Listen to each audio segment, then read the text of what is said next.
Alabado sea Jesucristo.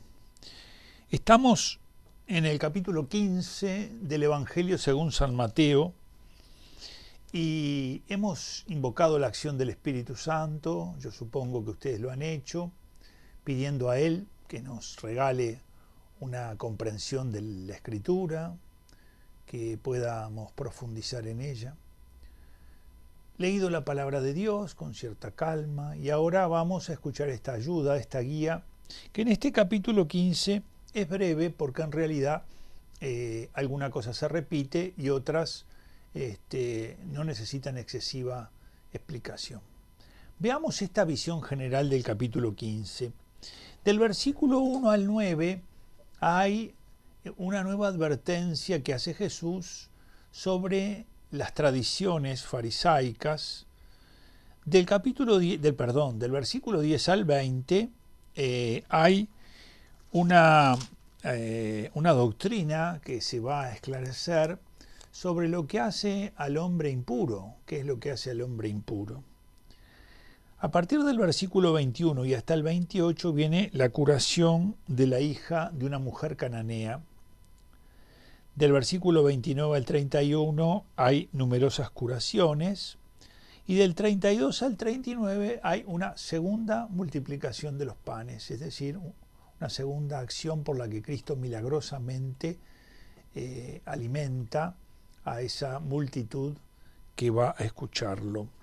Vamos entonces al comienzo de esto, capítulo 15, versículos 1 al 9.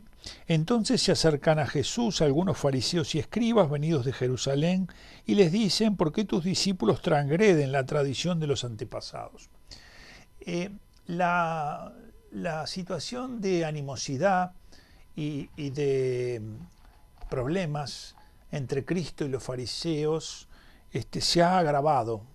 Recuerden que ya habíamos en un momento leído un texto en el que se declaraba que estaban buscando cómo matarlo, que querían ya exterminarlo, ¿no? Que querían sacarlo de la situación. Quiere decir que es un grupo que viene con cierta mala intención a ver cómo aborda a Cristo, y dice el texto: ¿por qué tus discípulos transgreden las tradiciones de los antepasados? Recordemos que estaba la ley y se consideraba que también había sido dada una ley oral que Moisés había entregado, y no olvidemos que con el correr del tiempo los rabinos habían creado muchas interpretaciones de esa ley y que las enseñaban. Esto era considerado las tradiciones de los antepasados, y a veces cobraban valor mayor que el de la ley. La ley era de origen divino, mientras que las interpretaciones no lo eran, mientras que esas tradiciones no lo eran, y aunque eran de respeto, pero a veces una tradición invalidaba la ley divina. Y aquí Jesús va a intervenir poniendo las cosas en su lugar. Los fariseos están preocupados porque las purificaciones rituales, como son lavarse las manos, lavarse los codos, es decir, una serie de prácticas de abluciones, de rituales, purificaciones que tenían los judíos, manifestaban que el judío, en la medida en que lo realizaba, que podía quedarse tranquilo porque se había purificado y entonces estaba en paz con Dios. Jesús dice Jesús: ¿por qué ustedes transgreden el mandamiento de Dios por vuestra tradición? Ven, aquí está la confrontación. Esto que ustedes hacen es ir contra el mandamiento de Dios. Porque dijo Dios: honra a tu padre y a tu madre, y pone el ejemplo concreto. Y el que maldiga a su madre o a su padre será castigado con la muerte. Pero ustedes dicen, y acá viene el ejemplo, dicen: el que diga a su padre o a su madre, lo que de mí podrías recibir con ayuda es ofrenda. ¿Qué quiere decir esto? Había un modo de consagrar las cosas a Dios y ese modo de consagrar las cosas a Dios hacían que nadie pudiera sobre esas realidades tener derechos. Esas cosas que se consagraban a veces no se entregaban, pero habían quedado consagradas a Dios. ¿Cuál era la expresión que se utilizaba técnicamente? Corbán, una ofrenda. Es decir, aquí dice, bueno, lo que yo podría hacer para ayudarte, no puedo, porque en realidad las cosas que tengo las he declarado corbán, las he declarado ofrenda, de manera que no podría ayudarte. Dice, ¿ese no tendrá que honrar a su padre y a su madre? Habéis anulado la palabra de Dios por vuestra tradición. Hipócritas, bien profetizó de vosotros Isaías cuando dijo, este pueblo me honra con los labios, pero su corazón está muy lejos de mí. En vano me rinden culto, ya que enseñan doctrinas que son preceptos humanos. Esta realidad que pasa con los fariseos es un peligro latente que puede pasar también con nosotros los cristianos. Podemos llenarnos la boca hablando de las cosas del Señor y de su ley, por ejemplo, de la caridad, pero luego en lo concreto podemos actuar en contra de esa ley que el Señor nos ha mandado. Bueno, aquí Jesús hace ver eso, ¿verdad? Están las tradiciones de los hombres, esas que se habían creado como interpretaciones de las tradiciones orales, o como aplicaciones de la ley divina. Y esas muchas veces anulaban la ley, como es este caso, pero como Dios había mandado honrar padre y madre, y ustedes declarando que lo que tienen lo han convertido en una ofrenda, no pueden ayudar a sus padres. De manera que ven, el grupo de los fariseos se encuentra con esta respuesta de Jesús. Y está claro que Jesús va más a fondo, y porque tiene su origen en esto. A partir del versículo 10 va a seguir.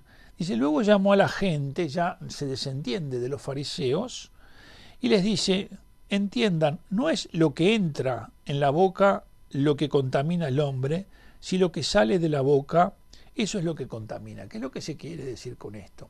En realidad, sobre lo que hay que prestar atención es sobre las intenciones que están en el corazón. Esas son las cosas que pueden hacer mal. Si yo exteriormente me purifico, me lavo totalmente, pero mi corazón está lleno de intenciones torcidas, de pensamientos que son malos, entonces por más que yo tenga todas esas purificaciones rituales, yo no volveré agradable a Dios mi vida. Y por eso Jesús dice, cuidado, ¿verdad? No hay que reparar tanto en lo exterior, ¿no? ¿Se acuerdan que ya en el ayuno, en la oración, en la limosna, había insistido?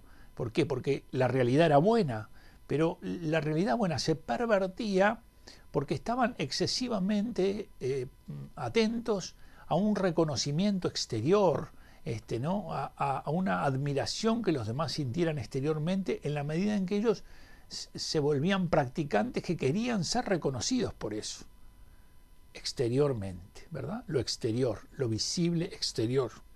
Entonces se acercan los discípulos y les dicen, ¿sabes que los fariseos se han escandalizado al oír tu palabra? Él les respondió, toda planta que no haya plantado mi Padre Celestial será arrancada de raíz. Si se escandalizan es porque en realidad no ha sido mi Padre el que los ha puesto aquí para escuchar mi palabra y no tienen un vínculo con mi Padre. Por eso Jesús termina diciendo, son ciegos y guías de ciegos, y si un ciego guía a otro ciego, los dos caerán en el hoyo. No reconocen su ceguera. Como no reconocen su ceguera, no reconocen que no están en condiciones de guiar a otros. ¿Ven? Entonces estos pecados de soberbia, pecados de orgullo, ¿verdad? Esta dureza del corazón que va a decir en algunos textos la escritora, la cardioesclerosis, la dureza del corazón, hace que queden imposibilitados de reconocer que no están en condiciones y de actuar con humildad frente a aquel que viene a anunciarles esta verdad. Tomando Pedro la palabra, le dijo, explícanos la parábola. ¿No comprendéis que todo lo que entra en la boca pasa al vientre y luego se echa al excusado? En cambio, lo que sale de la boca viene de dentro del corazón y eso es lo que contamina al hombre. porque del corazón salen las malas intenciones. Y entonces hace un elenco: asesinatos, adulterios, fornicaciones, robos, falsos testimonios, injurias. Esto es lo que contamina al hombre, que no más que comer sin lavarse las manos. Entonces Jesús pone acá las cosas como en su lugar, ¿no? No hay que reparar tanto en estas cuestiones exteriores, que en sí mismas no eran malas, pero si de alguna manera pensamos que porque hemos hecho eso, esto es la garantía de esto otro, dice Jesús, no es así. Y a partir del versículo 21 va a curar a la hija de la mujer cananea. La mujer cananea es pagana, ¿verdad? Es una mujer pagana. Se supone que esto aconteció en la región de Tiro y Sidón. O sea que allí va a ser el milagro. Saliendo de allí, Jesús se retiró hacia la región de Tiro y Sidón. En esto, una mujer cananea que había salido del territorio, o sea que tal vez andaba más sobre Galilea, gritaba diciendo: ten piedad de mí, Señor, hijo de David. Hijo de David es un título mesiánico. Ten piedad de mí. Todos tenemos este movimiento del corazón, ¿no? Ten piedad de mí, Señor, que soy un pecador, ¿no? Todos tenemos este movimiento. Es decir, frente a la santidad, el primer movimiento es de reconocimiento de nuestra indignidad. Y este reconocimiento de nuestra indignidad supone reconocer también la santidad de Dios, en este caso la santidad de Cristo. Mi hija está malamente endemoniada. La mujer cananea atribuye el mal de su hija a una posesión diabólica, pero él no le responde. Sus discípulos, acercándose, le rogaban: despídela, que viene gritando detrás de nosotros. Según la usanza oriental, la mujer pide las cosas a los gritos. Y los discípulos le dicen al Señor: mira, viene gritando, dile que se retire. Respondió él: no he sido enviado más que a las ovejas perdidas de la casa de Israel. Aquí se ve claramente esta acentuación de Mateo, ¿no? Es una mujer pagana y ha venido hasta aquí a los gritos confiando en mí. En cambio, yo no he sido enviado a los paganos. Y a continuación deja ver una frase que es común dentro del mundo oriental, ¿verdad? No está bien tomar el pan de los hijos y echárselo a los perritos. Es decir, no está bien andar dando a los paganos estas cosas santas de Dios. Pero todo esto estaba ordenado a la fe de esa mujer cananea y a que los discípulos y los que estaban allí fueran testigos de la fe que tenía ella. Entonces Jesús le respondió: sí, Señor, respondió ella, pero también los perritos comen las migajas que caen de la mesa de sus amos, le dice ella. Entonces Jesús respondió: mujer, grande es tu fe, que te suceda como deseas. Y desde aquel momento quedó curada su hija. El milagro del Señor, en donde hay una mujer pagana que incluso se sobrepone a los obstáculos. Inicialmente Jesús no le responde, después Jesús le dice que ha venido a las ovejas de Israel, después le dice que no está bien tirar las cosas santas a los que no son del pueblo, y finalmente ella sigue insistiendo. Lo que se ve claramente es el poder de la oración y de la fe de esta mujer, que es puesta como ejemplo aquí, ¿verdad? Es presentada como un ejemplo. Pasando de allí vino Jesús al mar de Galilea, subió al monte y se sentó. Y se le acercó mucha gente trayendo consigo cojos, lisiados, ciegos, mudos y muchos otros. Los pusieron a sus pies y él los curó. De suerte que la gente quedó maravillada al ver que los mudos hablaban, los lisiados quedaban curados. Todas estas manifestaciones son lo que él mismo manda decir a los emisarios de Juan Bautista. Vayan y digan al Bautista lo que ustedes ven. ¿Y qué es lo que ven esto?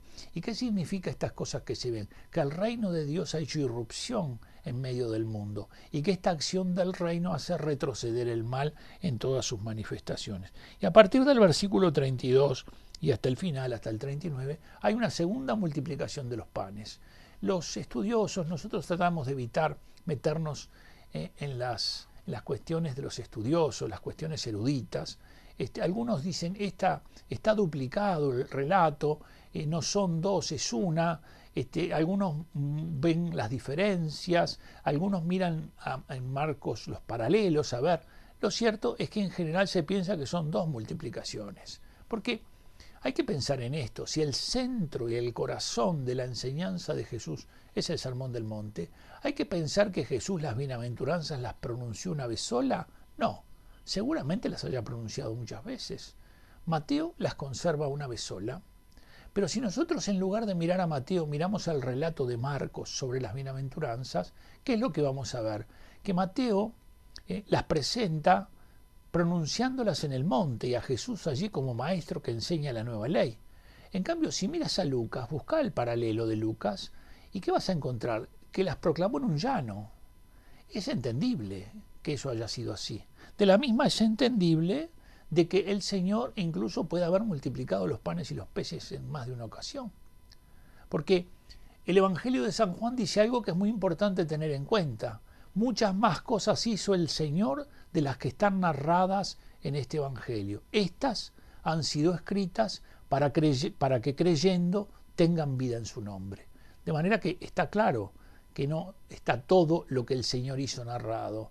Y puede haber ocurrido eso, que algunas enseñanzas, sí, seguramente algunas de esas enseñanzas centrales pueden haber sido pronunciadas en más de una ocasión. En este caso puede el Señor haber hecho nuevamente el milagro de multiplicar los panes y los peces.